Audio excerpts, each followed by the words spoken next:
ఒక మీడియా సంస్థతో అంటే ఆల్మోస్ట్ ఏబిఎన్ కి మీకు అసలు ఏంటి మధ్యలో గొడవలు ఏంటి, అసలు వ్యత్యాసాలు ఏంటి, ఆ తిట్టుకోవడాలు ఏంటి? ఇప్పుడు ఏబిఎన్ రాధాకృష్ణ అనేటువంటి వ్యక్తి ఒక పత్రిక నడుపుతున్నటువంటి ఒక జర్నలిస్టు. అవును. అదేవిధంగా టీవీని కూడా నడుపుతున్న జర్నలిస్టు. ఇప్పుడు నేను మిమ్మల్ని సూటిగా అడుగుతున్నా, మీరు కూడా జర్నలిస్టే. అవును. జర్నలిజం అంటే ఏంది అసలు? ప్రజల కోసం పోరాడడం, సమాజంలో జరిగేటువంటి తప్పుని, ప్రభుత్వాలు చేసేటువంటి అధికారంలో ఉన్నటువంటి పార్టీలు చేసే తప్పుని ఎత్తి చూపి ప్రజలకి దృష్టికి తీసుకొచ్చి వాటిని గాడిలో పెట్టి పాలనని, అన్యాయాన్ని అడ్డుకునేటువంటి ఒక ఫోర్త్ పిల్లర్ ఆఫ్ ది సొసైటీయే జర్నలిజం. రైట్. ఇది కరెక్టేనా? అవునండి. అటువంటి పరిస్థితుల్లో, అంత పవిత్రమైనటువంటి పరిస్థితిలో ఉన్నటువంటి ప్లేస్లో ఉన్నటువంటి రాధాకృష్ణ జర్నలిజం ముసుగులో తెలుగుదేశం పార్టీ కార్యకర్తగా బ్రోకర్ మాదిరి ఉన్నాడు. బ్రోకర్, పొలిటికల్ వ్యభిచారి, ఇతను రాజకీయ వ్యభిచారి. ఇప్పుడు జర్నలిస్ట్ ముసుగులో అతను మాట్లాడుతున్న మాటలు మీరు విన్నారా? మీరు అవి వినే ఉంటారు. వైఎస్ఆర్ కాంగ్రెస్ పార్టీ కార్యకర్తలు జగన్ మాట విని వాళ్ళ భార్యల్ని చెల్లెలుగా అనుకొని ఆ చెల్లెలికి పెళ్లి చూపులు చూసి ఒక మొగుడిని వేరే మగాడితో పెళ్లి చేసేటువంటి పరిస్థితి మాకుందంట. ఎంత నీచం అండి ఇది! ఒక జర్నలిస్ట్ మాట్లాడే మాటేనా? ఇంత నీచపు మాటలు జర్నలిస్టులు మాట్లాడతారా? దీన్ని తెలుగుదేశం పార్టీ నాయకులు చంద్రబాబు నాయుడు గారు నిన్న మీటింగ్ పెట్టి మంత్రులతో దీనికి సమర్థించాలనేటువంటి ఒక తీర్మానం చేస్తారు. సిగ్గు శర్మ ఉందా చంద్రబాబు నాయుడికి, ఈ మంత్రిత్వ మంత్రులకి?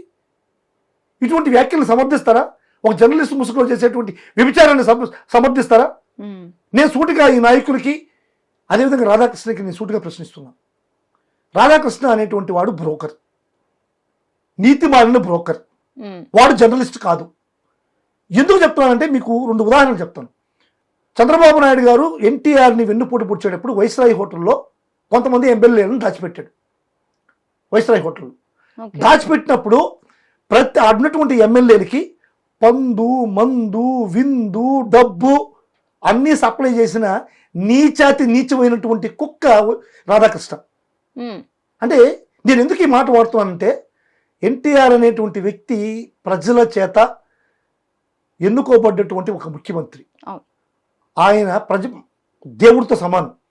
అంతటి ప్రజాదరణ కలిగినటువంటి ఒక ముఖ్యమంత్రిని నువ్వు తోయడానికి చంద్రబాబు నాయుడు వెన్నుపోటు పొడుస్తుంటే ఒక జర్నలిస్ట్గా ఉన్న నువ్వు, అయ్యా చంద్రబాబు నాయుడు ఇది చేసేది తప్పు, నువ్వు చేయకూడదు, నువ్వు కావాల్సి ఉంటే మళ్ళీ నెక్స్ట్ టైం నువ్వు ఒక పార్టీ పెట్టుకుని ఆ పార్టీని ప్రజల్లోకి తీసుకెళ్ళి నువ్వు ముఖ్యమంత్రి కా అని చెప్పాల్సినటువంటి పొజిషన్లో ఉన్నటువంటి నువ్వు నీచంగా చంద్రబాబు నాయుడు వేసేటువంటి కుక్క బిస్కెట్లకి ఇష్టపడి కుక్కలాగా నువ్వు చంద్రబాబు నాయుడు ఇంట్లో కుక్కలాగా నువ్వు చంద్రబాబు నాయుడికి సపోర్ట్ చేస్తూ ఎమ్మెల్యేలకి బంధు, పందు, విందు అన్ని సప్లై చేసినటువంటి దుర్మార్గుడు, నీచుడు. అంటే ఒక్క నిమిషం, ఇక్కడ మీరు అన్నట్టుగానే సొంత మేనమామనే కదా, అలా ఎట్లా చేస్తారండి? అసలు మీరు చెప్తే నాకు నమ్మాలనిపించదు. మేనమామ కాదు, మామ, సొంత మామ, పిల్లనిచ్చిన మామ.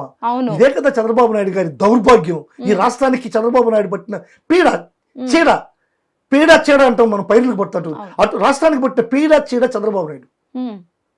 ఈ నీచమైనటువంటి పాలనలో ప్రజలు ఈరోజు కూడా వేసారిపోతా ఉన్నారు. ఎందుకు గెలిపించావా చంద్రబాబు నాయుడిని? ఎందుకు ఈ నీతిమాలిన పాలన, ఈ దోపిడీలు, ఈ దౌర్జన్యాలు, ఈ దాష్టికాలు? మీరు బాగా గమనించారంటే లా అండ్ ఆర్డర్ అసలు ఫుల్ ఫెయిల్. నేను చెప్పేది కాదు, భారతదేశంలో కేంద్ర ప్రభుత్వం ఇచ్చినటువంటి ఒక ర్యాంకింగ్లో ఆంధ్ర రాష్ట్రంలో ఉన్నటువంటి పోలీసు వ్యవస్థకి లాస్ట్ ర్యాంక్ వచ్చింది. చివరి ర్యాంక్. ఎంత నీచమో చూడండి. అదేవిధంగా చంద్రబాబు నాయుడు సాక్షాత్తు మంత్రుల పనితీరులో ఒక ర్యాంకింగ్ ఇచ్చాడు. దాంట్లో అనితకి లాస్ట్ ర్యాంక్ అనిత, ఏదైతే హోమ్ మినిస్టర్ ఉన్నారో అనితకి లాస్ట్ ర్యాంక్. భారతదేశంలో ఈ పోలీసు వ్యవస్థకి ఆంధ్ర రాష్ట్రంలో లాస్ట్ ప్లేస్ వస్తే మంత్రుల పనితీరులో ఈ అనితకి లాస్ట్ ర్యాంక్ వచ్చింది. చంద్రబాబు నాయుడు ఇచ్చిన ర్యాంకింగ్ మీరు ఇచ్చింది కాదు. దీన్ని బట్టి మీకు ఏమర్థం అవుతుంది లా అండ్ ఆర్డర్ ఎట్లా ఫెయిల్ అయిపోయింది? అంటే అనిత పర్సనల్ గా ఫోకస్ చేస్తుందా వైఎస్ఆర్సీపీ వాళ్ళని? ఏమైనా పర్సనల్ గర్జ ఉందా? అనిత ఫోకస్ అంతా ఆమెకి ఆ పదం మార్చేస్తే బాగుంటుంది. జగన్మోహన్ రెడ్డి తిట్టుడు శాఖ అనేటువంటిది ఒకటి పెట్టి దానికి ఇచ్చేస్తే సూటబుల్ అని. ఆమె హోమ్ మినిస్టర్ గా పనికిరాదు. ఇటువంటి పరిస్థితుల్లో ఉన్నటువంటి రాధాకృష్ణ ఈ విధంగా చేశాడు. మనం టాపిక్ డైవర్ట్ అవుతాం, రాధాకృష్ణ గురించి మాట్లాడాలి. ఆ తర్వాత నరేంద్ర మోడీని గురించి మాట్లాడాడు. నరేంద్ర మోడీ నీచుడు, నరేంద్ర మోడీ టెర్రరిస్టు అని చంద్రబాబు నాయుడు అంటే నరేంద్ర మోడీ నీచుడు టెర్రరిస్టు అని చెప్పి ఒక పెద్ద కథనం రాశాడు. అంటే ఏం చెప్పాడు చంద్రబాబు నాయుడు చెప్పింది రాశాడు. ఆ తర్వాత నరేంద్ర మోడీ పెళ్ళాన్ని చూసుకోలేనాడు, దేశాన్ని నేను చూసుకుంటాడు అని చెప్పారంటే దాన్ని ఒక పెద్ద కథనం రాశాడు, ఆర్టికల్ రాశాడు.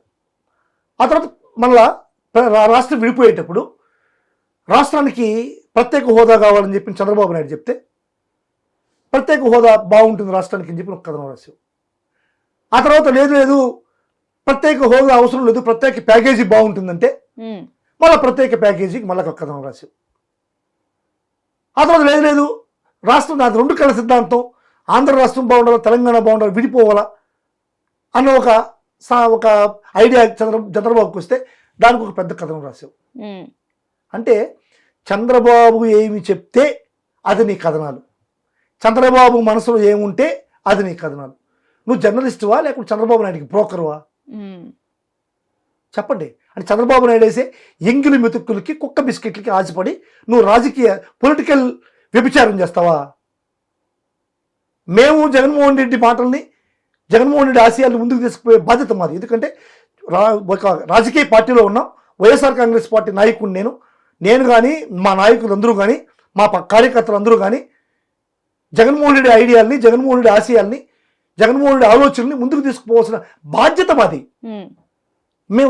మా బాధ్యత అది. మా బాధ్యతను మేము ముందుకు తీసుకెళ్తున్నాం. మేము చేసేది తప్పంటే నువ్వు జర్నలిజం ముసుగులో చంద్రబాబు నాయుడు కొమ్ము కాస్తూ రాజకీయ వ్యభిచారం చేసే నిన్నేమనాలా? నిన్ను ఆ విధంగా తిట్టడానికి వీల్లేదా? పాపం ఆయన భార్య కూడా తిడ్డామంటే ఆయన భార్య కూడా 2021లో కనకదుర్గం చనిపోయింది. పాపం మనం అనలేము ఎందుకు చనిపోయిందంటే పాపం అది ఆమె వాళ్ళ ఎందుకు చనిపోయిందో అర్థం కాదు. పాపం నేనేమనుకుంటున్నానంటే ఈ విధంగా వేరే ఎవరికి ఏమన్నా ఇచ్చి కట్టబెడతాడనేటువంటి ఆలోచన, వేరే ముగ్గురు చూస్తాడని ఆమె చనిపోయిందేమో మా తల్లి, అది దేవుడికి ఇరుక. కానీ రాధాకృష్ణకు ఒక కూతురుంది, ఒక కోడలుంది.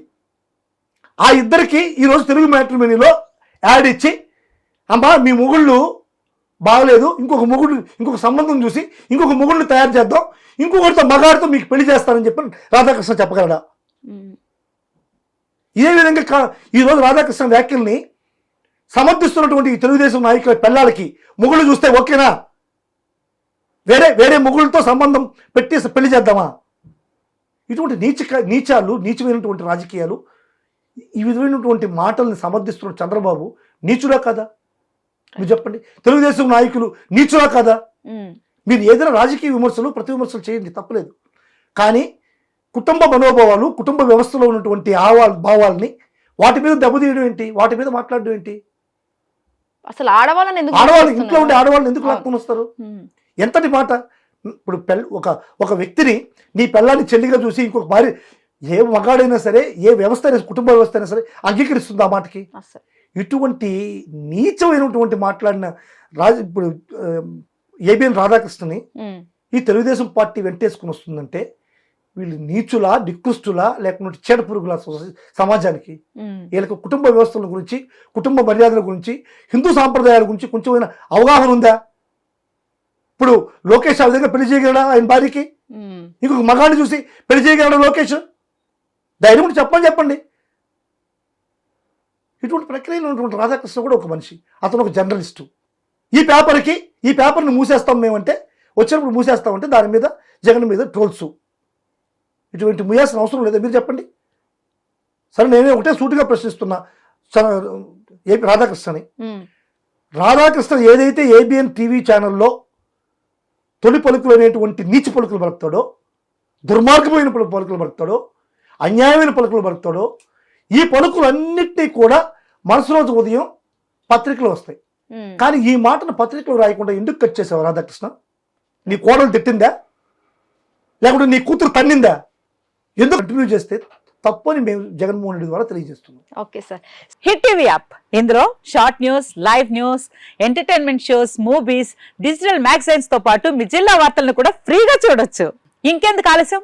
వెంటనే హిట్ టీవీ యాప్ ని డౌన్లోడ్ చేసుకుని ఫ్రీగా ఎంటర్టైన్మెంట్ పొందండి. Hit TV app. Hit TV app. Please download Hit TV app. Hit TV app ని ఫ్రీగా డౌన్లోడ్ చేసుకొని ఎంజాయ్ చేయండి. మీకు నచ్చిన ఎంటర్టైన్మెంట్ కోసం హిట్ టీవీ యాప్ ని ఫ్రీగా డౌన్లోడ్ చేసుకుని ఎంజాయ్ చేయండి. హిట్ టీవీ యాప్ని డౌన్లోడ్ చేసుకుని ఆస్వాదించండి, ఆశీర్వదించండి. ఇంతమంది సెలబ్రిటీలు హిట్ టీవీ యాప్ ని డౌన్లోడ్ చేసుకోండి అని చెప్తున్నారంటే ఎంత మంచి యాప్ ఆలోచించండి. అమెరికా అమెరికా అమెరికా అమెరికాలో చదవాలనుకునే వాళ్ళకి విశ్వసనీయమైన పేరు మన శౌర్య కన్సల్టెన్సీ. UK లో 1 year masters. UK లో 1 year masters. 2 years work permit up to 5 years visa. Contact Saurya Consultancy. Contact 89851 89851.